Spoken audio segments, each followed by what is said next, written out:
Bismillahirrahmanirrahim. Assalamualaikum warahmatullahi wabarakatuh. Jadi baiklah, pada kesempatan ini saya akan mencoba menjelaskan tentang sentence di dalam bahasa Inggris ya. Jadi sentence ini kalau di Indonesia kan maknanya adalah kalimat ya. Jadi kalimat. Nah, itu yang disebut dengan sentence. Kemudian dalam bahasa Inggris kalimat itu minimal. Kalimat itu minimal terdiri dari subjek plus verb ya. Subjek plus verb itu sudah dikategorikan kalimat di dalam bahasa Inggris. Nah, untuk lebih lengkapnya, kalimat itu ada subjek, ada verb, ada complement atau pelengkap. Ya, baiklah. Sebelum kita masuk sana, jadi saya ingin menerangkan verb itu apa dulu. Ya, jadi di sana ada verb, kemudian ada subjek. Apa itu verb? Ya. Apa ini verb? Apa ini subjek? Ya. Jadi verb itu adalah kata kerja.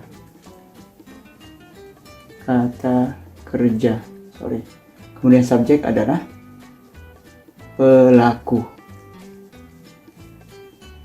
atau yang melakukan pekerjaan. Itu yang disebut dengan subjek. Oke. Nah, di dalam bahasa Inggris ada istilah pronoun ya. Ada istilah pronoun. Pronoun itu sama dengan kata ganti. Jadi kata ganti di sini saya hanya menerangkan atau memberikan dua jenis kata ganti. Yang pertama itu adalah kata ganti sebagai subjek, yang kedua kata ganti sebagai objek ya. Jadi di sini ada kata ganti sebagai subjek, ada kata ganti sebagai objek. Nah, mana yang termasuk kata ganti sebagai subjek? Ya, yang di sini. Di bawah ini semuanya adalah kata ganti sebagai subjek. Ya, posisinya, fungsinya adalah sebagai subjek di dalam suatu kalimat. Ya, yang pertama ada I, kedua ada you, ketiga ada they, we, she, he, it. Semuanya ini adalah subjek pronoun atau kata ganti sebagai subjek. Ya, kemudian yang kedua ada objek pronoun. Ya, objek pronoun ini adalah kata ganti yang berfungsi sebagai objek. Fungsinya adalah sebagai objek atau tempat jatuhnya pekerjaan. Ya. Nah, yang pertama itu ada me, you, them, us, her, him, it. Nah, ini semua yang disebut dengan objek pronoun. Lalu maknanya apa? Maknanya adalah sama. Sama kedua maknanya ini. Jadi I artinya saya, me pun artinya saya. You, kamu, sama. They, them, mereka. We, us, kita atau kami. She, her, dia. Ya, dia merujuk kepada perempuan. Dia perempuan gitu. Tapi jangan diartikan dia perempuan, cukup dia saja karena sudah secara tidak, walaupun kita tidak ucapkan kata perempuannya, memang she itu akan merujuk kepada perempuan. Kemudian he, him. Ini dia yang merujuk kepada laki-laki. It adalah yang merujuk kepada benda. Nah, sama artinya ya. Kemudian untuk lebih jelasnya, jadi kita perlu yang namanya contoh ya. Baiklah, sekarang akan saya buatkan beberapa contoh di sini ya, yang mana contohnya akan menunjukkan dua jenis pronoun ini. Nah, baiklah.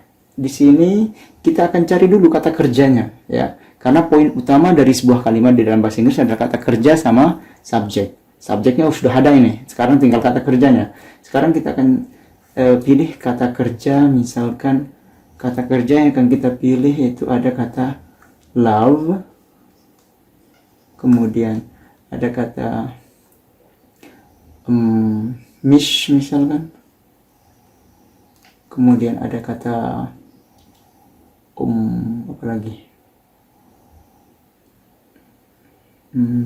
see. Ini ya. Jadi di sini ada 3 jenis kata kerja. Bukan 3 jenis ya. Ada 3 kata kerja. Ya. Ada 3 kata kerja. Oke. Sekarang kita akan buat kalimat menggunakan ketiga kata kerja yang ada di sini. Nah, sekarang kita tinggal pilih saja subjek mana yang akan kita pakai. Jadi nggak mungkin kita akan menulis kalimat, kita akan tulis yang pertama adalah objeknya. Nggak mungkin.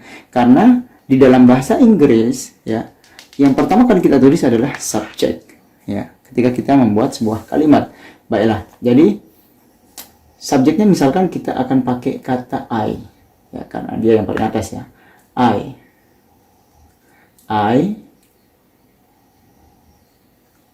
pakai love. I love you. Ya. Kemudian yang kedua saya akan pakai kata you ya, sebagai subjeknya. You miss, kita pilih her. You miss her. Kamu apa artinya? Jadi kamu merindukannya. Oke. Kemudian she. Sekarang kita pakai she. Kita pakai subjek they aja ya. They see me. Ini contoh-contoh kalimat di dalam bahasa Inggris ya. Nah, coba kita akan cek subjek nomor 1 itu ada subjek di contoh pertama itu ada I, kemudian love. Ini adalah kata kerjanya, subjek plus verb. Nah, you ini adalah objek. Nah, di sini ada complement. Jadi complement itu bisa berisikan objek atau objek pronoun, bisa juga complement itu terdiri dari keterangan ya, keterangan atau sejenisnya, pokoknya yang menerangkan atau yang melengkapi kalimat tersebut ya. Nanti saya akan bikin contoh lagi yang memang ada kalimat yang tidak membutuhkan yang namanya objek pronoun ya. Tapi saya tidak akan menerangkan secara detail ya tentang ini ya. Oke, kemudian yang kedua ada you itu subjek, miss verb, kemudian her adalah objek ya, objek pronoun atau complement. Kita bisa sebut juga dengan complement ya. Nah, ini apa yang ingin saya sampaikan di sini? Yang ingin saya sampaikan adalah di sini fungsi daripada subjek pronoun, subjek pronoun sama objek pronoun. Jadi perhatikan, posisi subjek pronoun itu selalu sebelum kata kerjanya. Oke. Kemudian kalau objek pronoun itu selalu jatuh setelah kata kerja ya. Jadi nggak semua sebenarnya kata kerja itu membutuhkan objek pronoun ya. Baiklah, sekarang kita akan mencoba mencari contoh yang lain. Contoh yang lain adalah kata, misalkan kita pakai kata study, kemudian kata listen, mendengar, kemudian ada kata read, membaca. Oke, coba kita akan buat kalimat dengan menggunakan ketiga kata kerja tersebut ya. Coba kita akan buat ya.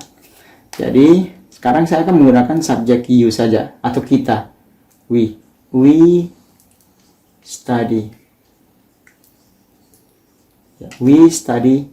Nah, tidak mungkin kita akan mengatakan we study you, we study me ya, karena dari segi makna saja kita belajar. Masa iya kita belajar kamu, kita belajar kita belajar saya, kan tidak mungkin kita akan membuat kalimat ya seperti itu ya. Jadi we study, misalkan sekarang kita akan belajar bahasa Inggris, jadi we study English ya.